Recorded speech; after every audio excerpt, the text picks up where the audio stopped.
Príjemné dobré ráno z Oravskej lesnej, z najchladnější dediny, jakou máme na Slovensku. Tady se jdem podívat na jedno menší lyžařské středisko, jak si správně řekla, protože to je nejchladnější dědina na Slovensku. Zvolili jsme i tento netradiční dopravní prostředek. V stredisku sa nachádzajú dve sedačkové lanovky a dva lyžařské vleky. Celková dĺžka lyžařských tratí je 8,5 km a prepravná kapacita strediska je 5600 osob za hodinu. Na Orave dobre, na Orave zdravo. Tak a jdeme si i tady zkontrolovat úroveň tratí. Jdu se vyvést nahoru, kde bych si měl vyzkoušet nejdelší trať, což měří zhruba 1,3 km. Vidíme se dole. Mňa inak vždy zaujímalo takéto zákulisie. Toto je čo? Čo sa s týmto všetko robí? Tým ovládam, spomalujem, keď niekto spadne. Aké sú svahy? Dobre. Poviem vám všetko, čo chcete vedieť. Koľko máte rokov, výška, váha, plat? 58. Nevyzeráte. Každé ráno, keď sa pozriem do zrkadla, si hovorím, a dnes tak dobre vyzeráš, ako už dávno nie.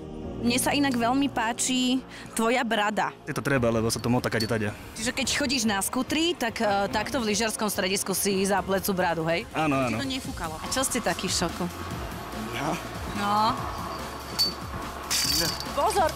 Ako sa ti tu pracuje? Dobre, áno. Dobre? Áno. Tak dávaj pozor, aby ťa tá poma nebuchla do chrbta. Díky moc. Ako sa lyžuje? No výborne, Idete dole chrbtom. No tak ja som naučený s deťmi. A dobre z jazdovky. Výborné, výborné. Tak sa držte, majte sa, krásne, ďakujem. Majte sa. My se teď nacházíme u stanice Kohutík, která teprve čeká na otevření a bude nás provázet celkem 4 tratěmi, které budou spíše pro pokročilejší lyžaře.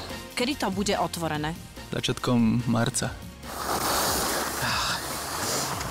Tak, já mám za sebou všechny 3 tratě, které byly dneska otevřený. Tratě jsou spíše pro začátečníky až mírně pokročilí. Sjezdovky jsou celkem upravený. Já dávám celkové hodnocení jako 3 hvězdičky z možných 5.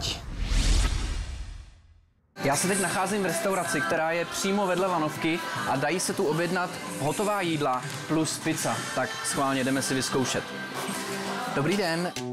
Ako sa robí taká tá správna pizza? Musí byť hlavne dobrý recept na cesto. Varíme také jedla domáce hlavne. Môžem sa pozrieť, čo máte v hrncoch dobrého? Paradajkovou polievku dneska pani robí halušky brinzové. Jídlo mi chutná, bylo velmi rychle i připravené a proto hodnotím jako 4 hvězdičky z možných 5.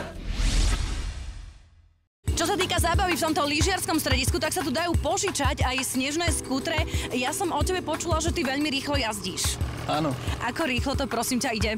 120 v pohode, tak sa drž. Držte mi palce. 120? Som na svahu ešte nešla, ale super. Co se týká zábavy, tak jsem tady našel ještě jednu takovouhle srandičku, takovou bránu odvahy.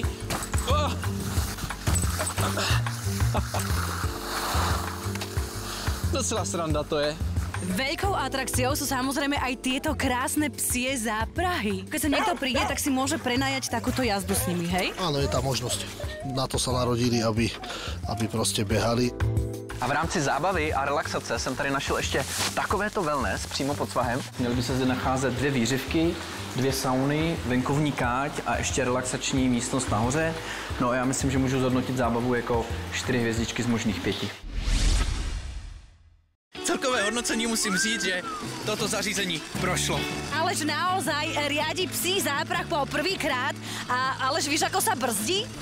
Nevím, jako se brzdí, ale prej zastanou sami. Tak my sa vidíme so zľavovou policiou opäť o týždeň a držte nám palce. Krásne ráno!